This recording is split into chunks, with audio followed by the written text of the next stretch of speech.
ఓం శ్రీ గురుభ్యో నమః. ఓం శ్రీ మాత్రే నమః. జై రామకృష్ణ. ఈరోజు మనము చాలా ఇంపార్టెంట్ బుక్ అయినటువంటి ఒకటి దైవంతో సహజీవనం అనే పుస్తకం గురించి చూద్దామండి.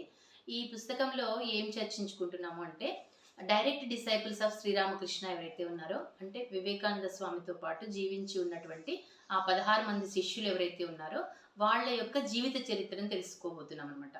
అది కూడా ఏంటిది, వాళ్ళ వైరాగ్యం ఎలా ఉంది, వాళ్ళ భక్తి ఎలా ఉంది, మనకి ఏదైనా పనికొస్తుందా మన జీవితానికి, మనం కూడా ఏమైనా కొంచెం వాళ్ళ వాళ్ళ వేవ్ లెంత్, వాళ్ళ థాట్స్ ఫ్రీక్వెన్సీకి మన థాట్స్ కూడా ఏమైనా రీచ్ అవుతున్నాయా, ఇవన్నీ కూడా మనం తెలుసుకోవచ్చు అనమాట.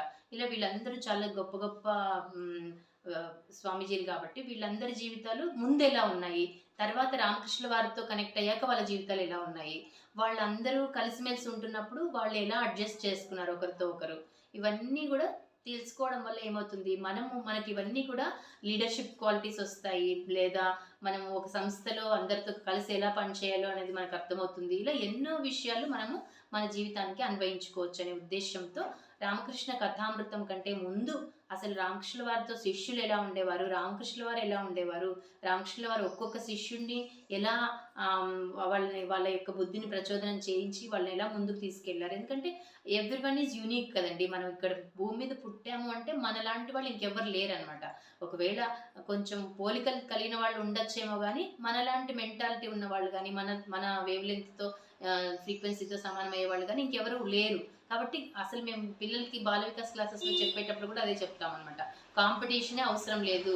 ఎందుకంటే నువ్వు వచ్చిన పర్పస్ వేరు, పక్కవాడు వచ్చిన పర్పస్ వేరు.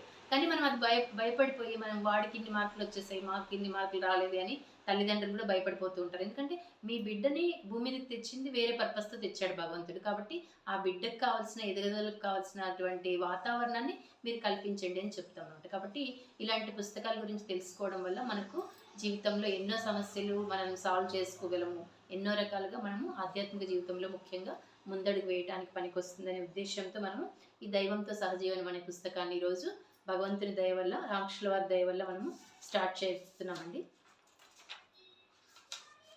సో ఈయన స్వామి బ్రహ్మానంద గారు డైరెక్ట్ డిసైపుల్ ఆఫ్ శ్రీరామకృష్ణ అండి.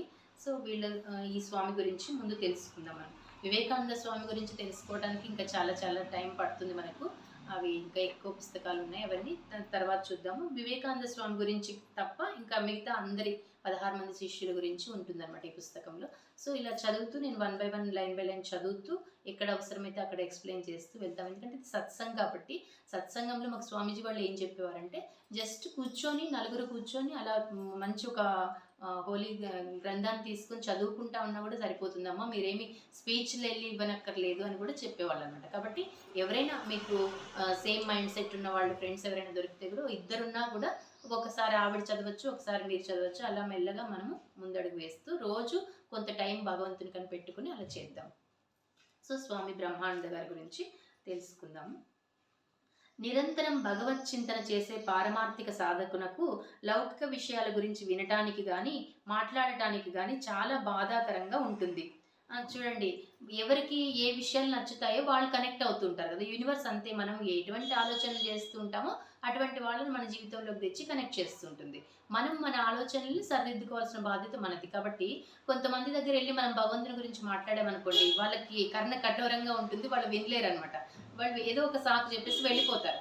అదే సేమ్ వేవ్ లెంత్ ఉన్న మైండ్ సెట్ ఉన్న వాళ్ళు దొరికారనుకోండి, వాళ్ళైతే చక్కగా భగవంతుని గురించి మాట్లాడితే వాళ్ళు క్వశ్చన్స్ అడగడం అయితేనేమి ఇంకా అన్నీ అలాగా ముందుకెళ్తూ ఉంటుంది.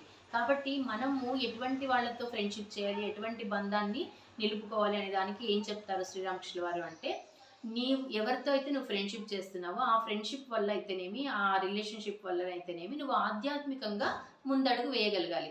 అట్లా అయితేనే ఆ రిలేషన్ని కంటిన్యూ చేయి, లేకపోతే నిర్దాక్షిణ్యంగా ఆ రిలేషన్ని కట్ చేసేసే అని చెప్తారనమాట. ఈవెన్ భార్యాభర్తలు కూడా ఒకరికొకరు ఆధ్యాత్మికంగా ముందడుగు వేయటానికి సహకరించుకోవాలి. ఒకరికొకరు కొంతకాలం పిల్లలను కనడం, ఒకరిద్దరు పిల్లలు కలిగిన తర్వాత భార్యాభర్తలు ఇద్దరు కూడా ఒక సోదర భావంతో మెలుగుతూ ఒకరు నేర్చుకున్న విషయాలను ఒకరు చర్చించుకుంటూ ఇలా ముందుకు సాగితే అటువంటి ఫ్యామిలీస్ అంటే భగవంతునికి చాలా ఇష్టం అంటండి. వాళ్ళ ఇంట్లో వచ్చి భగవంతుడు ఎల్లవేళలా తిష్ట వేసుకొని కూర్చుంటారని చెప్తారనమాట.